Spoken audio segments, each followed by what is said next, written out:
We'll be holding the first ever European Union Pakistan summit, and there's been a bit of discussion about whether it's going to be yet another photo opportunity between Brussels and Islamabad, or is it going to be the beginning of a serious engagement and based on the substantive agenda. So I would like to turn to you, Shaun, and ask you, what do you think the substance of an EU-Pakistan agenda should be, especially in the context of the current circumstances, but probably it should look beyond the current crisis and circumstances and think more long-term. Shaun, you have 10 minutes. Okay, thank you.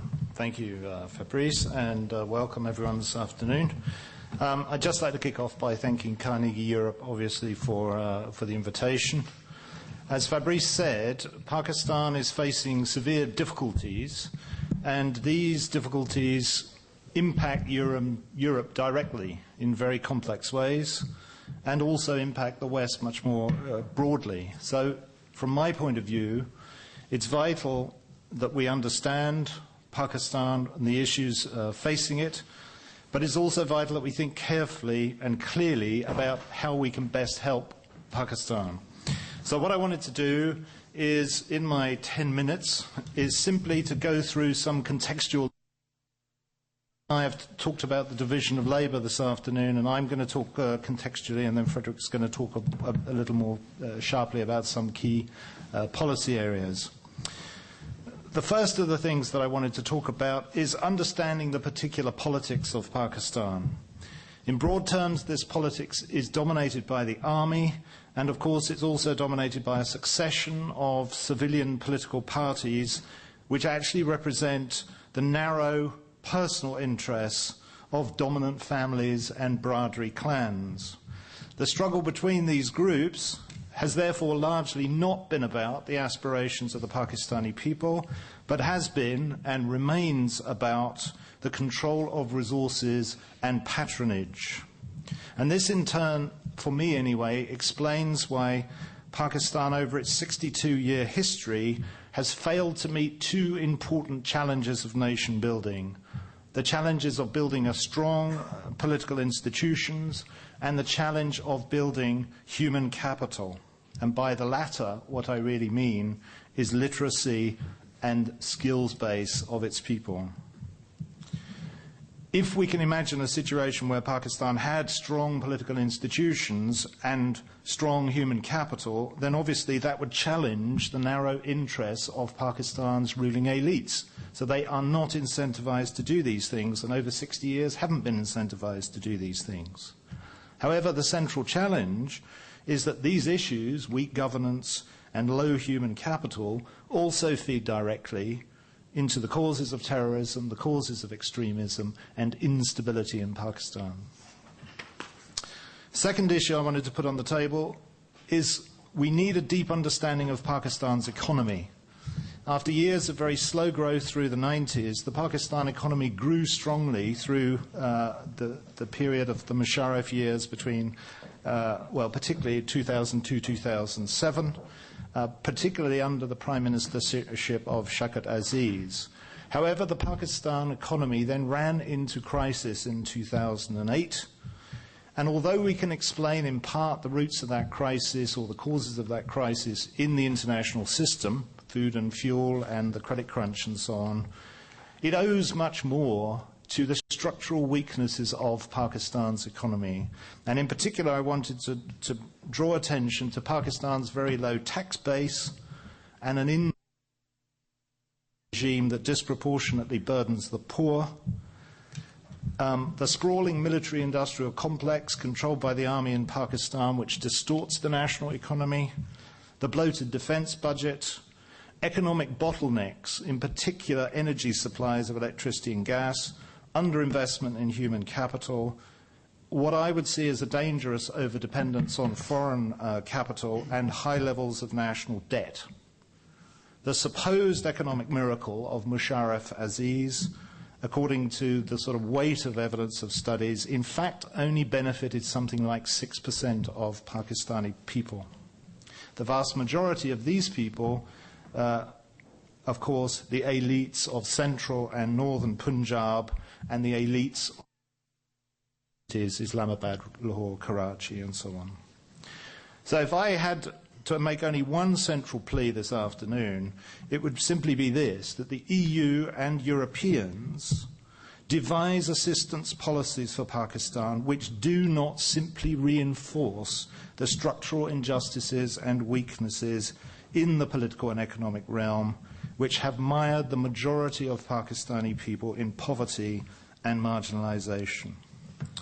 Third thing I wanted to say is that we do have to understand, though, that Pakistan and Pakistan's problems can't simply be understood as wholly explained by internal failures. It would be simply incorrect to say that the Afghan war of 79 to 89, the decade of neglect through the 1990s, and the war in Afghanistan were not impacting Pakistan in pernicious ways. They absolutely are. And similarly, we must be alive to the fact that Pakistan has legitimate security concerns and legitimate regional concerns. So if we're thinking about responses, we need mechanisms and frameworks to address Pakistani concerns and to draw the sting of their grievances. Finally, I just wanted to draw attention to the complexities of present assistance that Pakistan is getting. We're here to discuss what the EU and what Europe can do, but we have to understand that the discourse in Pakistan and aid in Pakistan is dominated by the United States, dominated by the bill that's unfolding for adjusted aid to Pakistan, by the so-called Peace Act that's going through the US political process at the moment, by the AFPAC strategy, but also by a whole host of other initiatives, by the Friends of Pakistan framework, by NATO-Pakistan dialogue, by the IMF that Pakistan has had to turn to, by all sorts of bilateral initiatives, including the UK's $750 million aid programme for Pakistan, and of course by the EU's own Pakistan Cooperation Agreement that was signed in April 2004, and the Pakistan-European Community Country Strategy Framework for 2007-2013. So if we think about, or want to think about, how Europe can actually help, we have to understand how what we can do can fit into that enormously complex set of assistance and other packages, within which, of course, there are many tensions as well as many gaps.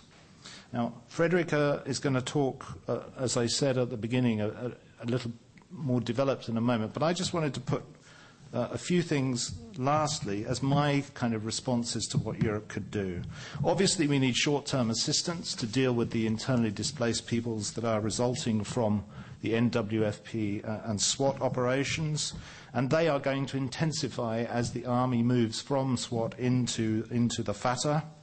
But longer term, I think we should be looking at the promotion of education at primary and secondary levels in particular, and with due deference to my European colleagues, I would like to make literacy, and in particular English, the centre of that initiative.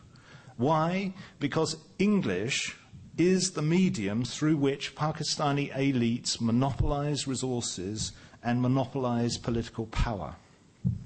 Thirdly, political evolution, strengthening the institutions that we've talked about, but also strengthening political parties, helping them to move from the creatures of elites to becoming the vehicles for the aspirations of the Pakistani people. And fourthly, the recalibration of the federal relationship between Islamabad and the federal provinces, particularly NWFP and Baluchistan, which for me is at the source of so much tension and instability in Pakistan. And lastly, political energy and resources into multilateral and regional fora that can actually help Pakistan address some of its economic and security concerns with its neighbours, and also allow Pakistan to benefit from the economic rise of India and China, and from its important geostrategic position between those great economies and, of course, the oil and energy resources of the Middle East. And in this context as well, in the context of the European Union, I think we should be playing a much stronger role in the empowerment of SAARC, the Regional Cooperation Fora. I'm a very strong advocate of processes of building regional security communities, And in this respect, SARC is full of potential, but woefully under-resourced. Thank you very much, Shaun. I think that was a very clear proposition that you have put on the table, and we'll certainly come back to some of the elements. But let me now turn to Frederic Grare, who is going to provide some, you said earlier, more edgy proposition. Focused. So focused. Okay, that's the polite way to put it. Frederic, 10 minutes. Thank you. I don't know if it's going to be more focused or more edgy. What I'd like to discuss today is not so much what should be done. After all, I mean, you take report after report and you see what should be done, and every single report is right because everybody's saying the same thing. What I believe is never really discussed is the way it should be done and the spirit it should be implemented in. So what I will try to address is some security issues, with the very clear conclusion that one of the key institutions which has to be developed is, of course, the police, civilian intelligence, and the judiciary. But having said that, I'm not really going to come back on that. What I'd like to share with you is some thought about the way we should do it. First of all, I mean, there is no way we can achieve anything meaningful if we don't change our mindset. When we deal with Pakistan, we tend to deal out of sheer panic, and that's about it. And once we start panicking, there is no time left to think about anything else than trying to, solve the problem of the day, which we won't solve anyway, and which most of the time just help hiding a few other structural problems. Let me just say another thing. I think we, for example, accept far too easily the Pakistani argument of a shared responsibility in the situation that we see now. Not that it's totally untrue, but there is also a strong aspect and much deeper, much more important structurally about what has been decided some 4 decades ago by the Pakistani leadership itself. Take, for example, the Islamization of a great deal of the country, and I'm referring particularly to the 2 border provinces, Balochistan and the NWFP. They didn't start because of the Afghan war. It was decided long before that. In the 70s, Pakistan is confronted with 2 major ethnic trauma. The one is the partition of East Pakistan, the second one is the conflict in Balochistan. So what is being decided is that every single ethnic identity is going to be broken out and the country reunified under some sort of Islamic identity. Okay, and we've seen the results since then. This has never stopped, and the sum which has been spent on that have been absolutely enormous. They go totally unnoticed. So, speaking of, all you Westerners did, help us in the war in Afghanistan and so on and so forth, makes absolutely no sense in this context, because this is one of the structural issues that has never been discussed, never been addressed, and is unlikely to be so for quite some time. So unless we put the problem where they are, and I believe that the ethnic problem was probably a legitimate issue to address at the beginning, perhaps not addressed the right way. But this is something which has to be put in a slightly different way. At the moment there is a new fashion, which is to accept a little too easily also the fact that the Pakistani policy is essentially reactive to a fundamentally hostile environment. Well, again, let's take a look at the past, not the very old past, not that any past is very old in the case of Pakistan anyway, but, we have 2 major issues. Some years ago, we had the Soviet invasion of Afghanistan, which was a turning point for the Pakistani foreign policy, because all of a sudden it shifted from a policy which was at the time essentially reactive on India to a much more assertive one, and a very aggressive one. And the second thing is, for example, is the 1998 nuclear test. Under those circumstances, you have a Pakistan for which the notion, for example, of strategic depth makes no sense anymore and has no reason to exist, but which continue to be a pretext for policies in Kashmir, for policies in Afghanistan, where in actual military terms they mean nothing, and when what should have been a deterrent has been used essentially to pursue aggressive policies in both India and Afghanistan, which can be described in part of the same thing. So there we are with a problem which is essentially born out of domestic concern to start with, and external ambition on the other one. So in that context, if we speak of shared responsibility, this is definitely a mistake. And what I do mean by that, because this has a very practical implication, is that we should not start again playing the blame game, but simply put things where they are, because if we do cooperate with the Pakistani authorities, it has to be a bargain in which both sides has to respect its commitments. So if we do provide assistance in exchange for security, security has to be provided. And the fact security was not always provided was not, as Shaun said, necessarily a failure to do so. It has been so in some cases. Most of the time it was not. Or let's put it differently, it has been so for a long time. And now it is becoming increasingly a failure because of the past policy. But this is something different. Let's see how things operate in practice. I mean, for a reason which have much more to do, for example, with the political dominance of the army, you do have a policy which consists of setting up a group of thugs of whatever kind. They can be under an ethnic pretext, they can be under religious ones, which will be useful against your opponent until this group becomes itself too strong, too powerful, and has to be put back to its place. So you create another, you either divide it or you create another group, you create a fight, and so on and so forth. In other words, we have had at least 4 decades of Pakistani policy which consisted of pushing one part of the community against another part of the community. Okay? So this has a long structural impact for a very simple reason, which is that this is the end of the idea of the state as the only legitimate holder of violence. Okay, in the Weberian tradition. So there we are. So again, we don't have any reason to accept that. I mean, this kind of behavior, which continues today, with a number of groups being still supported, this has to stop. I mean, if we want to speak of security for all, this kind of behavior has to be put on the table and discussed, because otherwise there is no way we can do it. I'm not sure that this can be addressed through development means. I'm not sure that it can be addressed through economic assistance. I mean, this is something which is a real problem between us two, and which has to be solved.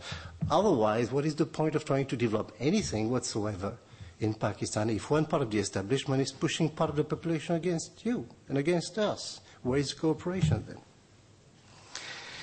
If we go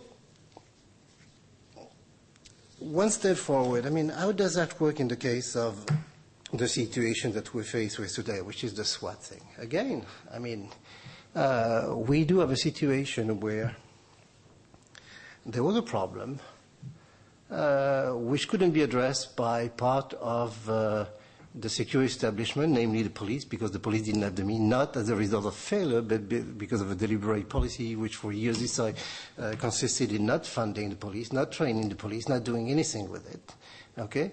Part of it was also probably a deliberate decision to move into some groups into SWAT, because if you look at the map, then from SWAT you have direct access to Kashmir, and if you turn left in Chitral, you have direct access to Afghanistan as well.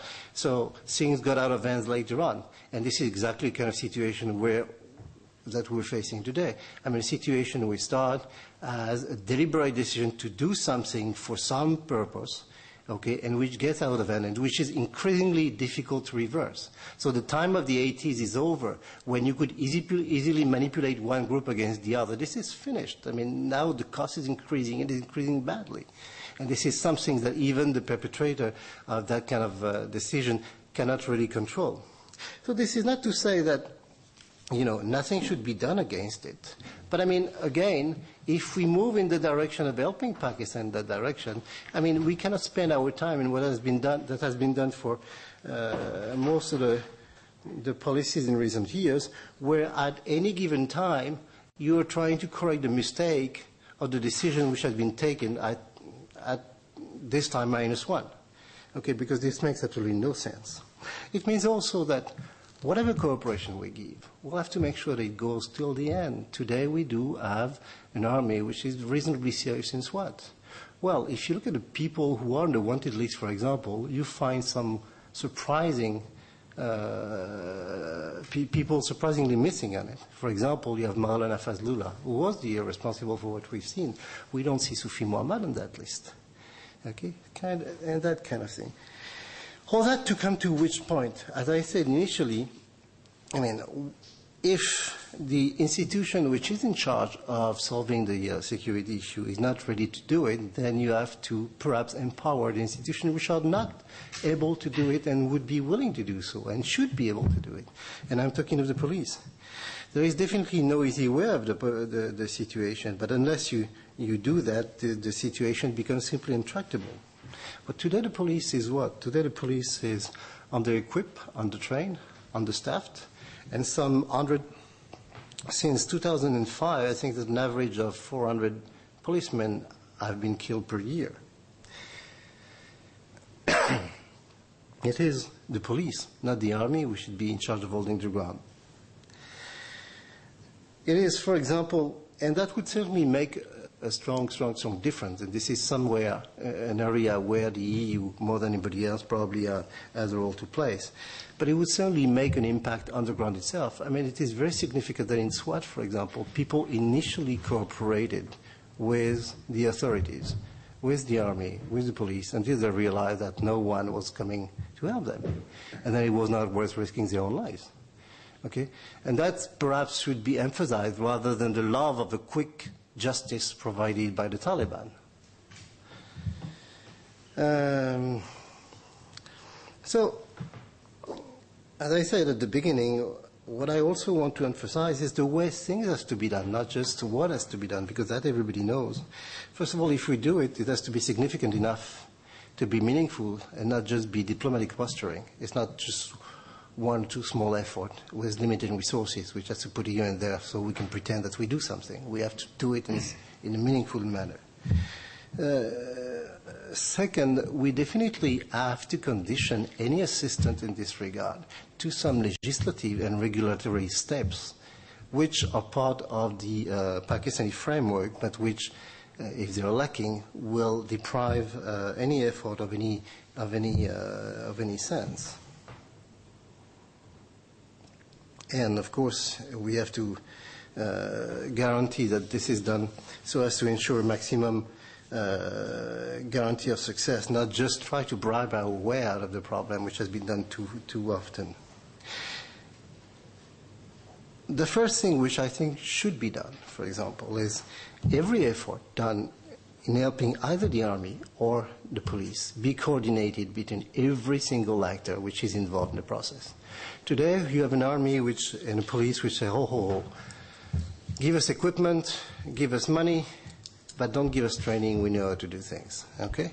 And they go to see one country, and if this country says yes, fine. If the country says no, then they'll try to see another one. So it's important that we agree on the goal, and that we try to coordinate, and that we set in advance what is acceptable, what is not acceptable for all of us. B,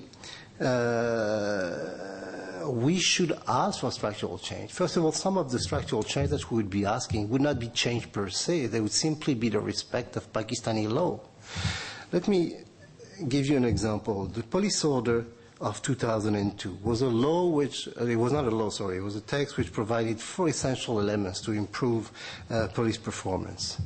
Oversight of police by both elected and nominated members at local, provincial, and local level. Independent prosecution service to place additional check on police. Police complaints authority at the provincial and federal level. And the police was also given operational autonomy in administrative as well as investigative spheres. And the last point was the division of responsibility among the police department to improve the efficiency of the system. Unfortunately, in 2004, a set of amendments were introduced in this law so as to make sure that it was repoliticized and that the police was again placed under the control of the local politician, which totally inhibited the law. But this text was first and foremost a Pakistani one, so this can be done in cooperation with the Pakistani. So on the one side, we can have an attitude which say, well, stop taking us for a bunch of fools, but at the same time cooperate and do it on their ground whenever we can. I think this would be a much more respectful way of doing it, by the way, than the kind of attitude that we have now sometimes. Obviously the implementation of the Police Order 2002 would be a step in the right direction. That should be part of the deal, but another one would be, for example, strict separation between the operation of military and civilian intelligence agencies. Today, when the Federal Investigation Agency wants to get the data for a telephone company, it has to request the data from the military intelligence agencies. So not only does it imply delays in whatever information is provided, but it gives these agencies all the opportunities to select the kind of information they want to give or not give. So, play on that thing would be something important. Linked with the 2002 police order, professionalism at the aid of the system is something which has been done and can be done. The idea of, for example, proximity police to facilitate community policing, facilitate the liaison between the police and the population would be ideas that could be developed as well. This exists, by the way, in Karachi. Again, we're not talking of some alien system being imported in Pakistan, but something which is Pakistani, which can be improved, and where we could help, and where we probably help the Pakistani by saying we will condition our help to some step in the right direction regarding those issues. And is it feasible in Pakistan? Yes. I mean, look, for example, the National Highway and Motorway Police. This is a success story. It works extremely well. People are professional. There is a good leadership. People are better paid than everywhere else. Okay, and it works well. And people are proud of what they do. If you look at the police in Punjab, it works reasonably well. Again, good leadership and so on. So this is not something impossible. But I mean, clearly when we deal with the Pakistani, this is a deal. So if we give something, we have to get something in exchange. And at the same time, and I think it's a better way to restore the trust which is lacking between us and them, if I may call it that way, and work efficiently in the right direction. Thank you very much, Frederic. I think there were also some very interesting elements, and I'm sure that there will be some questions to get more specific points. I just wanted to put to you two kind of broad questions that, in fact, your points alluded to. The first one is, how can you incentivize the European member states to actually support Brussels, the Brussels institutions, mostly the European Commission, to play its full role in Pakistan? I mean, this is maybe an internal, European internal debate, but this is something important in the way we define our engagement with the outside world. Because we know very well that there are some capital cities, especially those who have very traditional, extensive bilateral relationship with Pakistan, who are obviously ambivalent about letting Brussels cover some of the cooperation area. So that's one point. And then linked to that, because as you say, it's about give and get, it's about give and take, and how can we get the Pakistani government to be more specific, to be clearer and maybe more coherent in its demands towards the international community? Because as you mentioned earlier, Frederic, the Islamabad tends to play the kind of division of the international community, but also does not always formulate its needs in a very maybe clear way, like on trade, for example. So if Shaun and Frederic, you could address those 2 points, and then we will open the floor for questions. Thank you. I mean, those are very tough questions. I think when it comes to Europe, coming from the UK as I do, where we have, as well as troop involvement in Afghanistan, a long colonial history and post-colonial history in Pakistan, and a very large Pakistani diaspora in the UK, probably, you get the numbers right, at least 900,000 in the UK. we don't need persuading of the importance of Pakistan as a foreign policy priority.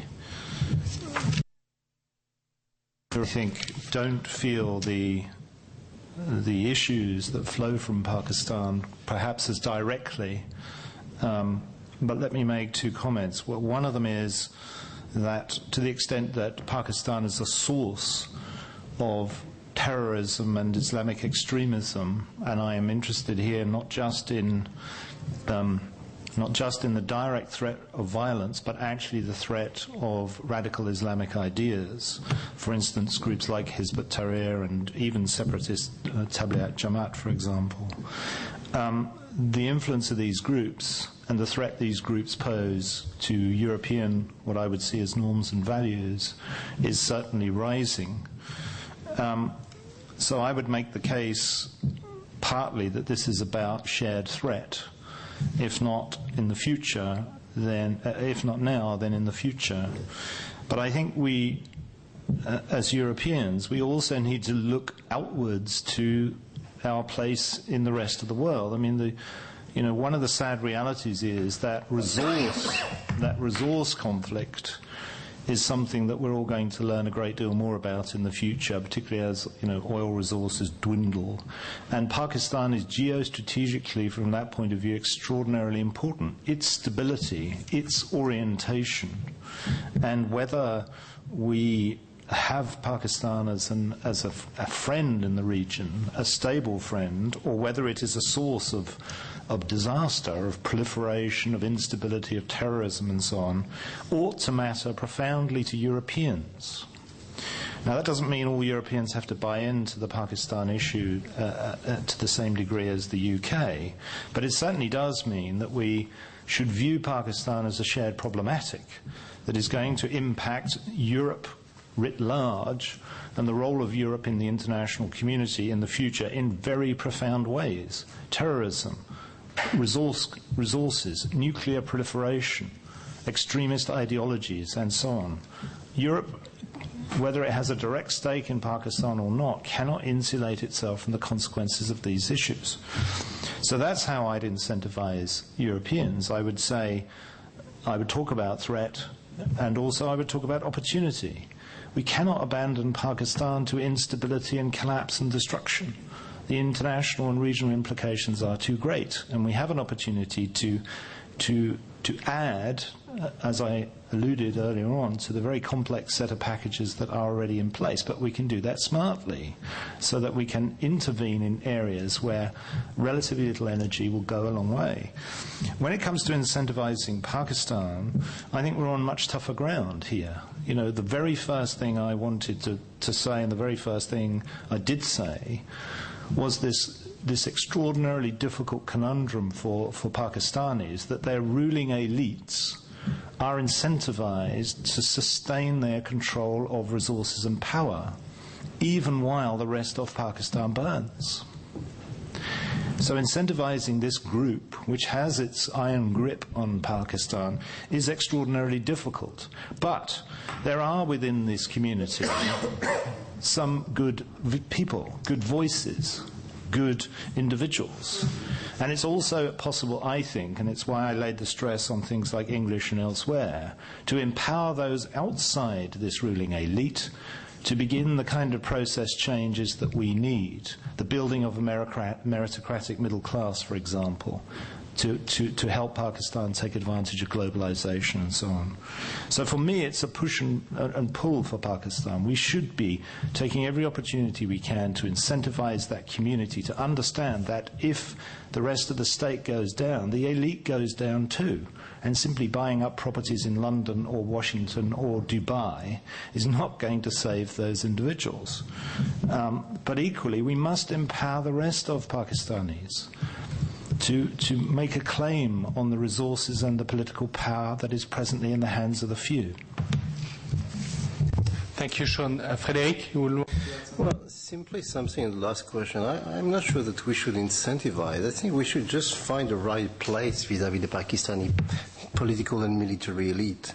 I mean, they've always been historically muddling through rather than addressing their own responsibilities. And that's been true of military regime, and that's been true of political regime, of civilian regime, sorry. And in a way, here is a country which for most of its existence has had its development expenses paid for by the international community, which I don't think is a very sane thing. I think we have to find a better balance. We've always been maneuvering between two extremes so far.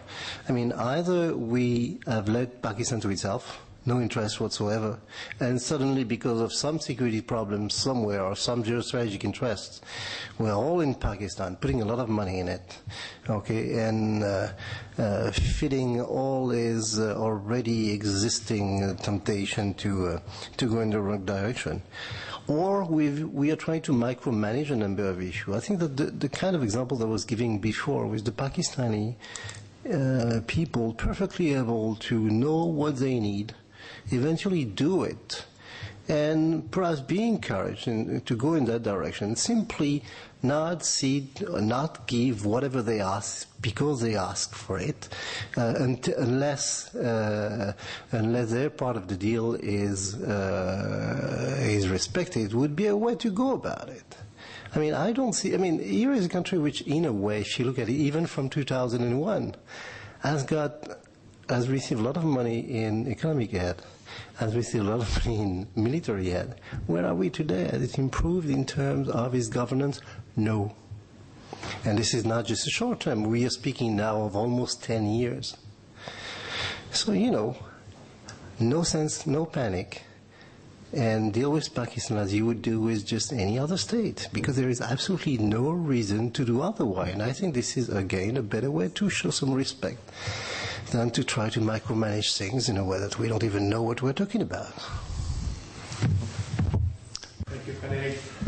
Let me now take some questions from the floor. Before that, just to mention, to do a bit of publicity, a joint EU-Pakistan memo that was prepared with Shada Islam, who is sitting in the audience, Daniel Koski from ECFR, and myself, trying to lay some concrete points of EU engagement towards Islamabad, to try to say that in 2 days' time at the EU-Pakistan summit is an opportunity to formulate a substantive agenda and not just one more bilateral meeting that may not lead to any strategic engagement.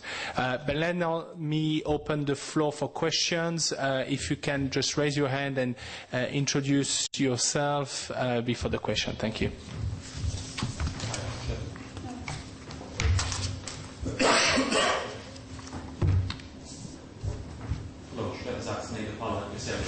Very good. Very important point you made. I will reward 2 questions. One would be with regard to EU police capabilities, training you mentioned. It's a must. And that's probably also an area where the EU really could make a meaningful contribution to help stabilize Pakistan. That said, I really wonder how well the EU would do if I look at Afghanistan. Because when I look at Afghanistan, I think maybe you would like to comment on that.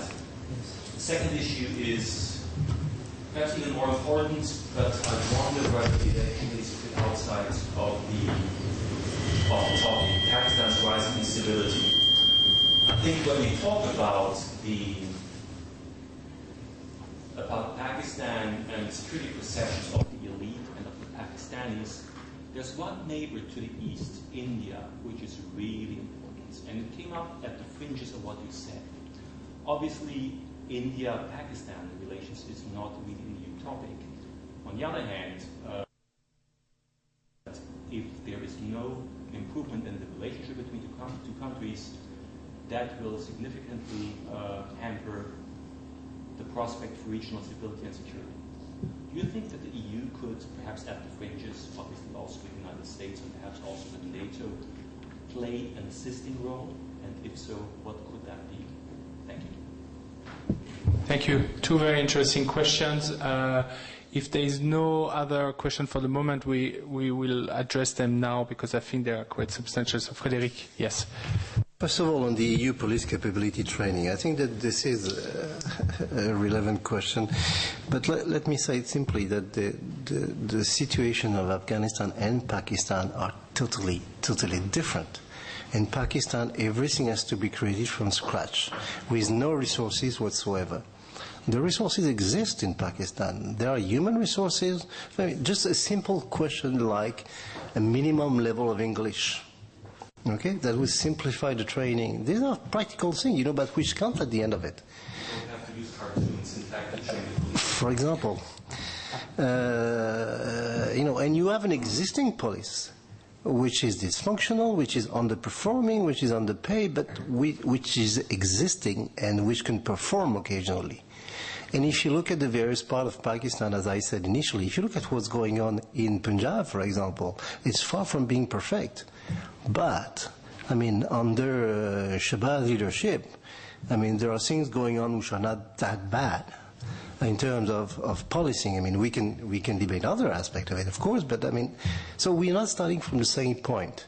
That doesn't mean that there wouldn't be problems, but on the second thing, India, Pakistan not being a new topic, and EU should play a role in insisting on things. Well, what does that mean? What does that mean? I was referring to that more or less when I was saying that we tend to accept the idea a little too easy. Policy is essentially reactive. And they go around these days spreading the word that, of course, they behave the way they do simply because India is so bad, so many consulates in Afghanistan, and so on and so forth. Right, well, certainly nobody's innocent in that story. But we are out of 5 years where India has shown remarkable restraint. Okay? Not willing to go any too far, even when it was attacked on its own soil. Right, where there was complete dialogue. So what is it that should be obtained by insisting on what? I'm not saying that there are no legitimate security concerns that India should perhaps address. I think that, for example, make at some point Afghanistan a neutral country. Just in the way that Switzerland has been made neutral in the Congress of Vienna, would make sense, providing it's being respected. But it has to come at an end of the process, and Pakistan has to do some introspection there. Actually, a lot of people have already made this introspection. The civil society is not exactly making the noise that we hear here and there. Not so long ago, and not so long means before January, no one was speaking of Kashmir anymore. Now the problem is back in the very same old way than it used to be before. Why is it so?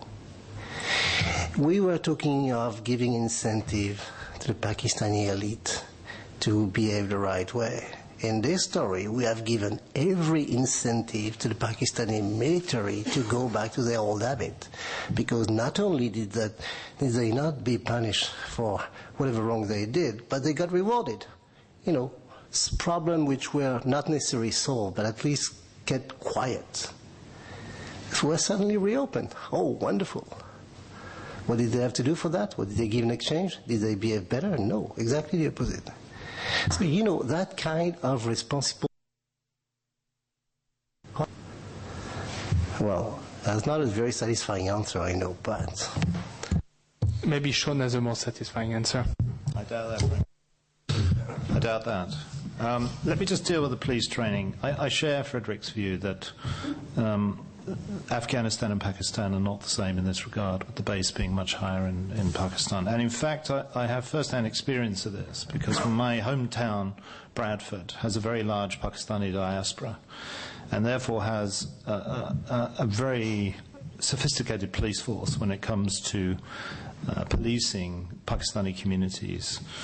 And we have been involved for a number of years in precisely the kind of exchange you were talking about, that we bring Pakistani police officers to West Yorkshire, and they spend months and months not only having some training with us in the university, but also in the streets of Pakistan, of Bradford, to understand a very different kind of relationship between police and community to that which obtains in Pakistan.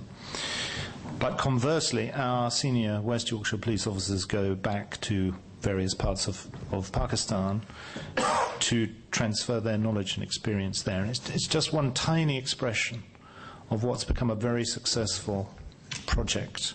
Now, albeit that project has only been in a relatively small part of Pakistan, the Mirpuri, Kashmiri part of Pakistan, but actually the successes of that in raising the standards of the police, the training and so on, and the accountability of community and so on has been absolutely, well, it's been very impressive. And it's the kind of thing that UK Foreign Office is looking, for example, at rolling out elsewhere.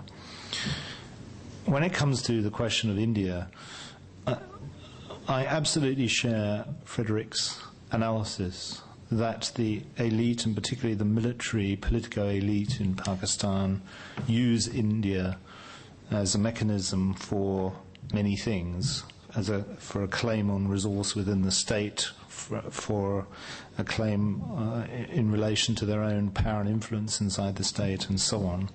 And it's also the case that it does seem to be that one has endless processes of dialogue and so on. I think India showed extraordinary restraint in relation to Mumbai in particular. But nevertheless, I don't quite reach the same conclusion as Frederic. In other words, notwithstanding the fact that we know that this issue is exploited by elites, and we know that in a way, no matter what Pakistan asks for, even if it's given it, the underlying fundamental won't shift very much. I still think that, and it's why in my short presentation I talked about regional fora and regional frameworks, I talked about multilateral fora and the EU playing a role in that, I talked about the empowerment of SARC and so on. Because to this extent, to the extent that it is manifestly the case that when the elite points across the Indian border and makes this claim or that claim, the Pakistani elite, and it is manifestly not so. In other words, if they claim the Indian threat and India has done X, Y, and Z, if they claim that absence of fora and fora are in place and so on, then my view is that over the long term, and it's a long haul, but over the long term, that does draw the sting of the army's paranoia and of the ability of the Pakistan army to make that claim on the Pakistan people's loyalty.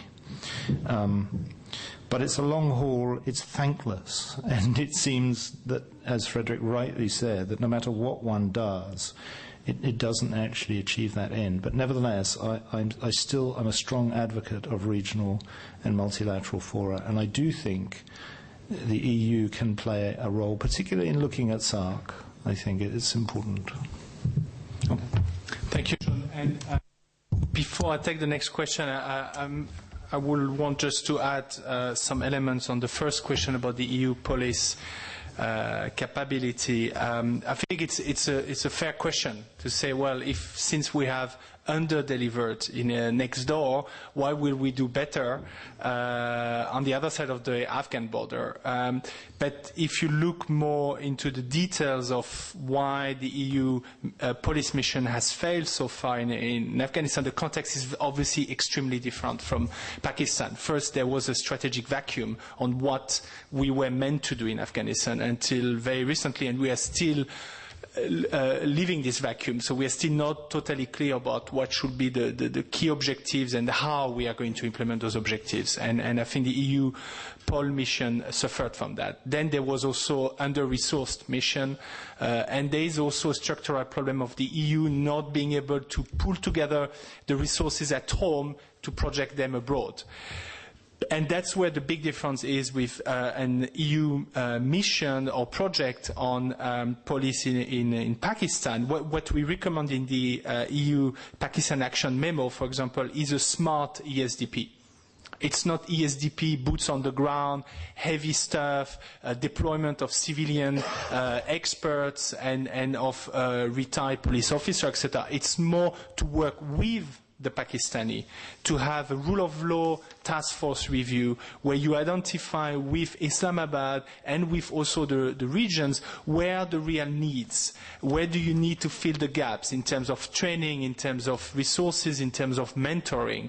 And you could bring some of, for example, we mentioned English, you could bring some of the police officers to Europe to, for example, do some training. So it would be more thinking smartly in terms of surgical police support rather than a kind of big blanket, which will be unrealistic also because Pakistan is a sovereign government. They will not want someone to come and say, we're going to rebuild everything from scratch. So that was just to address this point. Let me now take the question from Shada. I think you wanted to ask a question, Shada.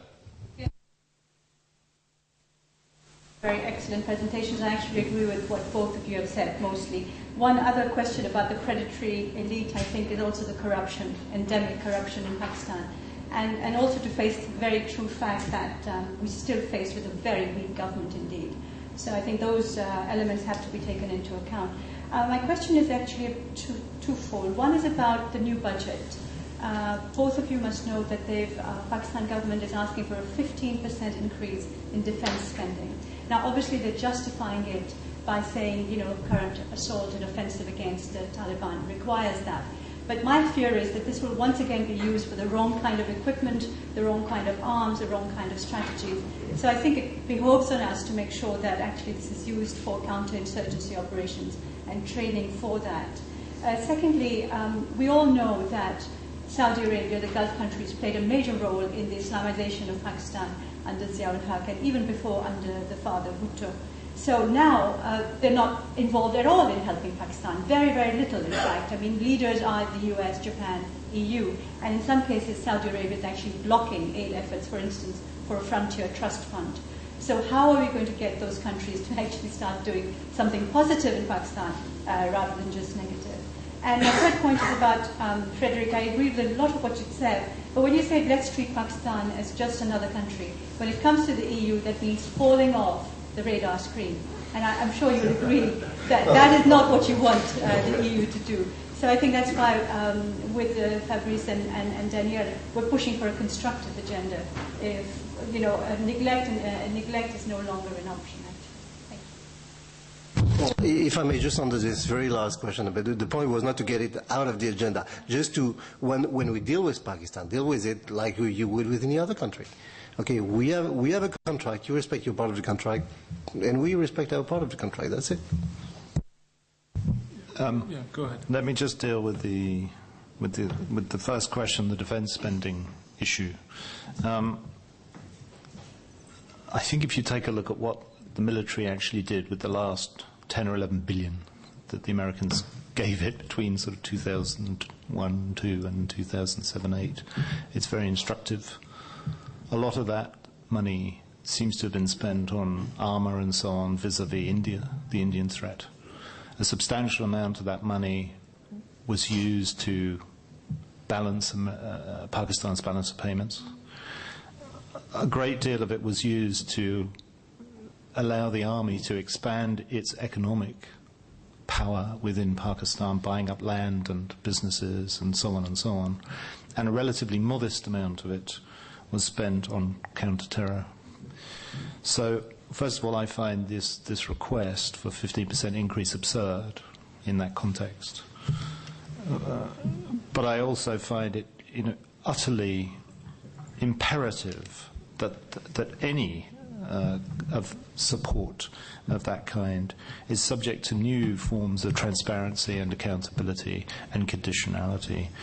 And in that sense, I think the US, and in fact I'm encouraged that they are moving in this direction, that they are becoming smarter in terms of the kind of equipment that they are. For instance, helicopters. You can give the army Pakistan Army $5 million, or you can buy them a helicopter. Buy them a helicopter in that case, and then it's not going to end up buying a shop in Lahore or something. Okay, but the other issue I would have with this counter-terror issue is just to pause and ask us to just reflect on the question of really how much help does Pakistan need with counter-terror, really? if you think about, I've heard so much of this discussion that Pakistan is, doesn't have, etc., etc. One of the central issues with the effectiveness of an army is knowing your enemy. And for the last 20 or 30 years, the Pakistan army has been training and fighting alongside insurgents in Afghanistan and in Kashmir, and knows insurgency, and has, as Frederic rightly pointed out earlier, direct relationships with many, many of these individuals. So the issue is not, for me, that the Pakistanis can't do these things and somehow need yet another American gravy train to start flowing before they can do this, but rather that counterinsurgency has become the new golden goose. That suddenly the resource claim is now being made around counterinsurgency.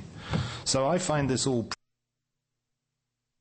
I think, in a way, what we've seen take place in Swat and in the Piachar Valley in particular has been really interesting, because suddenly when they want to, the Pakistan army moves hard against militants, can suddenly project commandos into particular valleys, seems to know where some leaderships are, etc., etc. I mean, if you take a really cynical view, as I sometimes do, I believe the Pakistanis could roll up most of these organizations if they wanted to. But they have geostrategic interests in not doing that in many respects.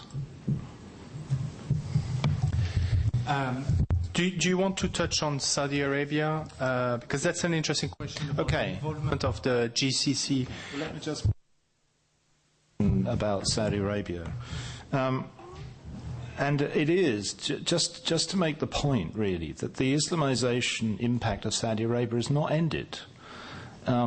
It's funding of madrasas and so on, and it's still unfolding also in the almost unseen significantly large numbers of young Pakistani men who are living and working in the Middle East and coming back and then bringing Wahhabi and Deobandi ideas into Pakistan and into their communities and so on, together with kind of Saudi funding. So I don't think that process is by any means coming to an end. In fact, one of the arguments that I would make and have made elsewhere is not exactly a fear, but a concern that Pakistan is Islamizing now in a serious way. The centre of gravity in Pakistan has moved in a significantly conservative Islamic direction, and that bodes ill for the West in the future in terms of what I assume is the shared objective of a stable, tolerant, plural Islamic Pakistan. Frederic? Well, I don't have much to add. Just on this question of the kind of equipment that are going to be sold, I mean, perhaps the Commission could do a little more noise, because at the end of it, this is also a responsibility of the country which are going to sell all that kind of equipment. So this is something that could be debated, brought in to the public, and let's see what's happened from there. The pressure from the arms lobby to open up the market will always be there. So, I mean, let's not expect any of those people, neither the military in Pakistan, to change their behavior. Let's just try to make it impossible from elsewhere. Well, just one remark, I mean, which does not necessarily contradict what has been said. I mean, it was also said at some point that if the Punjab government had moved against the Lashkar-e-Taiba to some extent, it was under Saudi pressure as well, because of the particular relation between Nawaz and the Saudi government. So. And it was said on this occasion precisely that the Saudis themselves were getting worried. So I don't know where we're getting at. I don't know which stage we are right now. But I mean, I wouldn't be overly pessimistic even on that issue.